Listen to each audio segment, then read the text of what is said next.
So, good morning again guys. Adi ako SP number 3.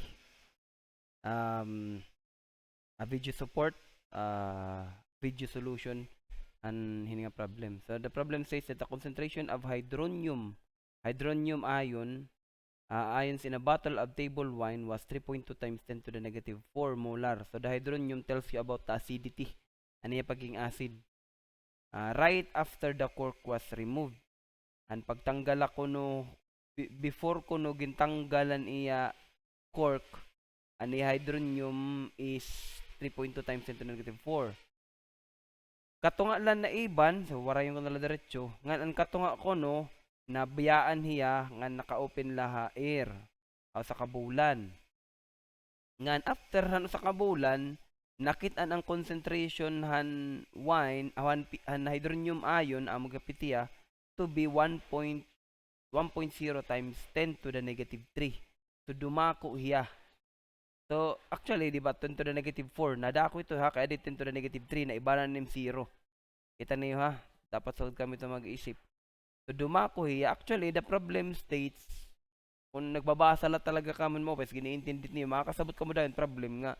The problem tells you nga nagkamay adya suoy ka ng piso. Pero actually, amo talaga na hinabot wine.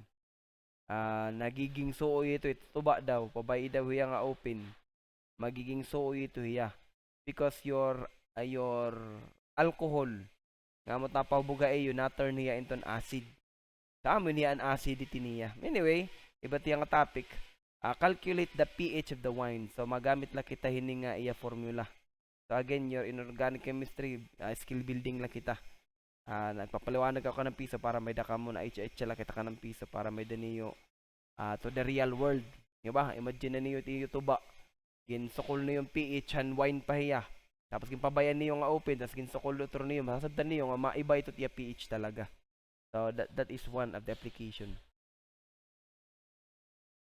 Before ako magkadto pag-solve, ipapakita ko laan na niyo kung haing ko taking gagamit ni equation kaya nagbutang man da or. Actually, general chemistry na ini talaga tirang gagamit. To really exemplify that is pH. Pero in reality, labi na makadto kami iton mga higher chem nga books. Usually talaga, the H plus doesn't happen in the sense, ngiti mo H plus na combine iton water. Diba? Gimpaliwanag kita na din nga aton video solution. Your H really, when you have water, your other water will have the H plus. Pero as a whole, the presence of acid, naging acid diya, so it presence ito is H3O, not H plus. Diba? Balik ko lang ka ng piece at nga kuan. At nga at para na imagine niyo, di lang kita na ginakana ba't gamit video. So kung may dani mo H2O, ngan H2O, una kasi ito ang notation nga may H plus. Pero actually, direct yan na hinabo in the sense nga pag react ito nira, ini nga mo hydrogen, kung naghatag yan H3, hydrogen, H plus, kung naghatag yan proton, ginatawag nga proton, ipaliwanag ko ito, diba? Magiging H3O plus siya. So actually, what we're measuring is the presence of your hydronium ion, not the presence of H plus. And of course, hydroxyl nga yan, sorry kabasahin is hydroxyl. Hydroxide usually for base, pero in general terms, we call this hydroxyl ion. Ito kung ano general chemistry, ito pa initon mga ions. Mga ions, hydroxyl niya din. And this one is hydronium. Ini hydronium logo, di rin dito common. Di ni common na acids and bases.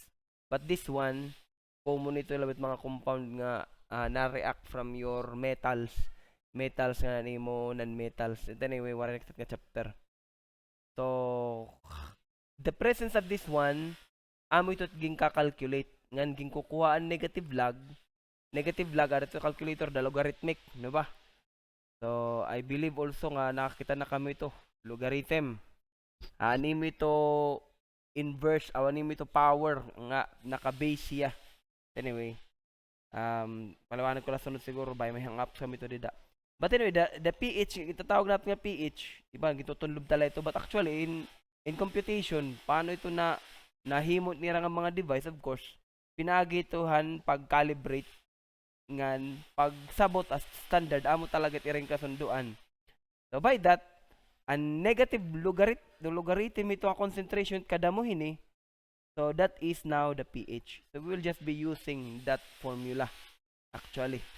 So na itsa lang kita ka ng piso itong discussion para bangin kulang ka mabasa o may mga hang-ups ka mo. So the problem states nga ang concentration kung hydronium ions in a bottle of wine is 3.2 times 10 to negative 4. Calculate the pH of the wine on those two equations. So before opening, so duduha la ito nga pH at kakalkuliton. Before opening, we can calculate that 3.2 times negative 4. So sa substitute tiya, pH is equal to the negative log of your hydronium ion concentration, H3O. So that concentration is negative log of your 3.2 times 10 to the negative 4.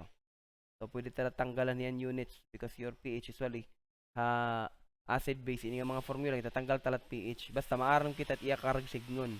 Kaya kung ibutanganin natin itong units, bakit kita nagbabalik-balik tapos nagko-complicate lugod diya pagkita. So kung tatanggalan natin units, basta maaram kita pH, wala latia units, and then your ionization constants for acids, for base, or for water is waray latetera mga units. But again, dito kuan nga dili kita maaraman na hinabo kaya nasugalit nga Ka or Kb. Para pa kita Kb, nato palagi introduce is Kw and then this time is pH. So negative log of that, kuha kitang calculator. So didi akong calculator, kita ano yung calculator ha niyo, bangin ibat iyo pag input but you have to use a scientific calculator. That is the proper nga gamit kung nagklaklase kita actually di ko kung paggamiton hin a cellphone calculator good latiya. So you really have to discover your calculator kay iba-iba ang calculator, iba-iba ito't iya paggamit. So you have to know. Pero dito bisan Taiwanese, tigamit gyud pa kung Taiwanese, masig ka mo kita calculator sa nga napapalit baratohon.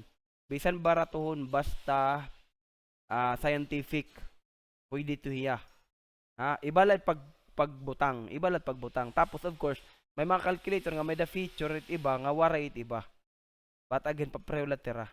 So you have to discover it paano. Yan nga ni naghibaro ako paano gin bubutang lot yan din nga calculator nga adila ha apps kaya baga ray magdaradara yan ng calculator.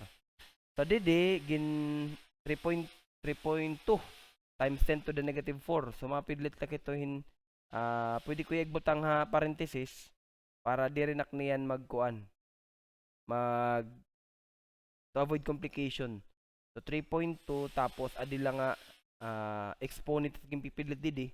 Ibang calculator i-expel lat siya. Tapos negative an exponent which is negative 4. Diba pagbutang ko tong parenthesis naghatag yadaan kasi nito is 0.00032.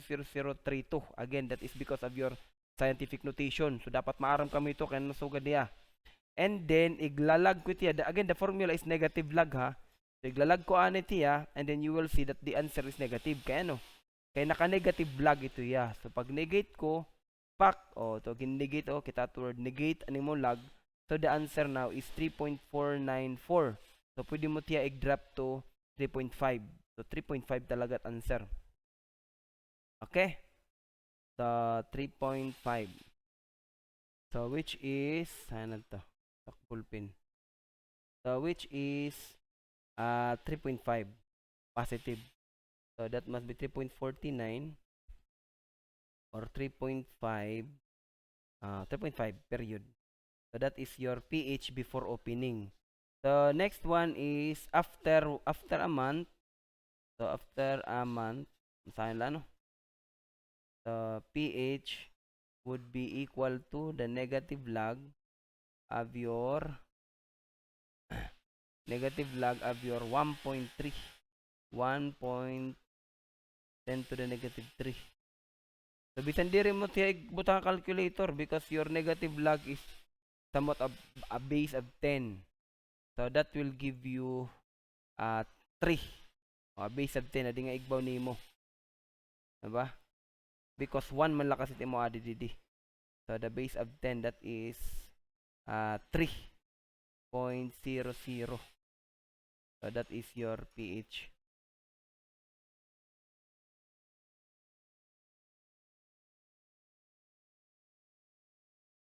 So, mapaliwanag lang ako ka ng piso ha. Ano iton logarithm for those nga di rin nakakaintindi masyado at logarithm. Your logarithm actually arise kaya ni ba kasi ipapakayanan ko labi na enroll di amon. Warat sa rabutan iba it logarithm. Again, your logarithm arises from your powers.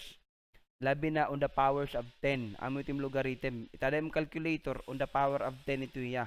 Kung di rin nga on the power of 10, may dakaiba nga pipidliton. Pero kung the power of 10, mapansin ni mga dire-diretso lang ito ay mo. Amo ito logarithm lang alat im calculator. So, nag-arise ito yung logarithm based on powers. Let's say 10 to the 1 is 10.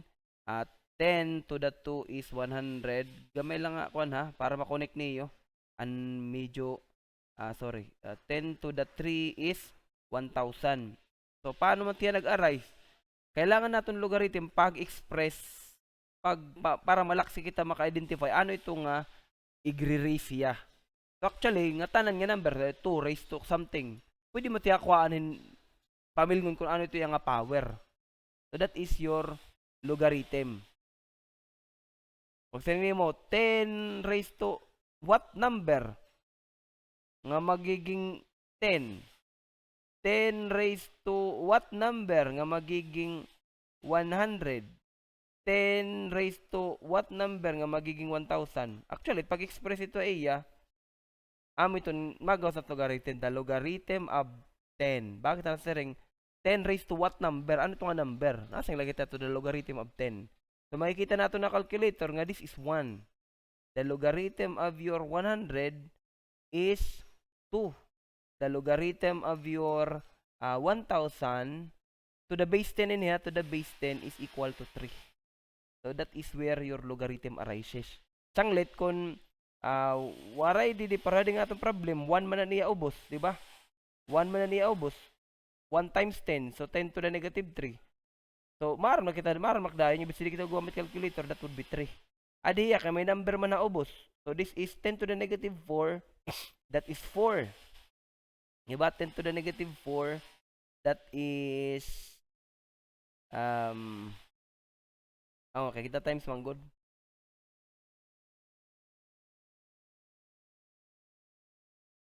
That would be negative log of that is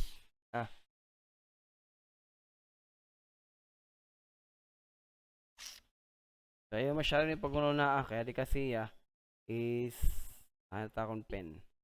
Adi kasi is 1 times 1 la. Adi 3.2. So magamit yung calculator.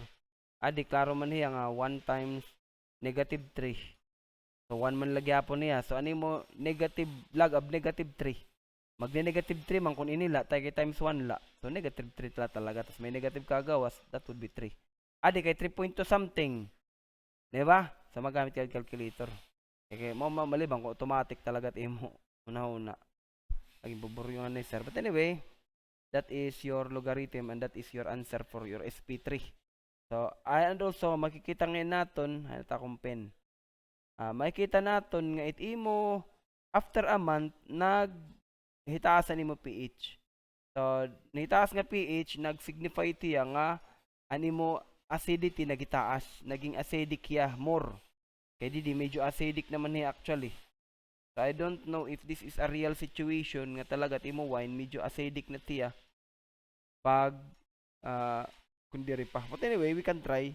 Kung may kita gadget, di mo tuba nga pag kita niyo marasat iya kuan, pwede ta suklon tiya pH kung acidic hiya. Tapos after a month kita unta. Pero usually this is normal adi nga ako masisiring ini nga from a month talaga timo wine magiging maternity into an acid. Itibat niya nga alcohol. Pero I'm not sure kung ano imo alcohol nga daan with that nga marasa sa alcohol kung acidic ba. May dagada dito ya or nangalimot la ako. Of course learning and relearning. But anyway, that is the solution and some of my excerpt or ibang mga itcha-itcha ito nga problem. Thank you guys.